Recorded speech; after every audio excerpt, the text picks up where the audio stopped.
I'm Issa Tamer, a laser physicist in the Advanced Photon Technologies program, or APT for short, in NIF and Photon Science Directorate. I remember being a teenager in high school and I was pretty lost regarding what I wanted to study for my future career path. I was interested in science and technology in general, but no specific field really clicked with me. So during that time, I also had a side job doing some computer installation and some minor repair. And I was at one of my customer's house working on his computer, and he happened to have a Wikipedia article of the National Ignition Facility.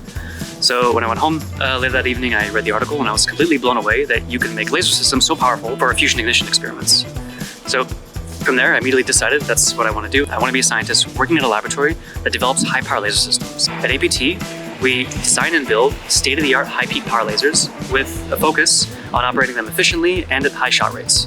With these types of lasers, they deliver ultra-short bursts of light with peak powers on the order of 1 petawatt. That's 10 to the power of 15 watts, or in terms of the power equivalent, it's the amount of sunlight that reaches California and Nevada combined in a single pulse.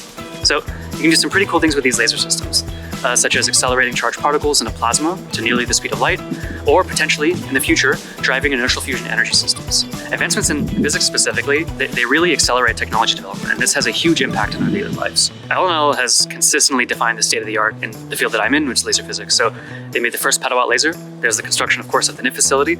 And nowadays, we're demonstrating the record-breaking pulse energies with unique laser materials. So I knew that being able to work with and learn from the leading scientists and experts here is going to be tremendous for my growth as a scientist, and that's definitely been the case. The biggest piece of advice I could give is to get a lot of hands-on laboratory experience.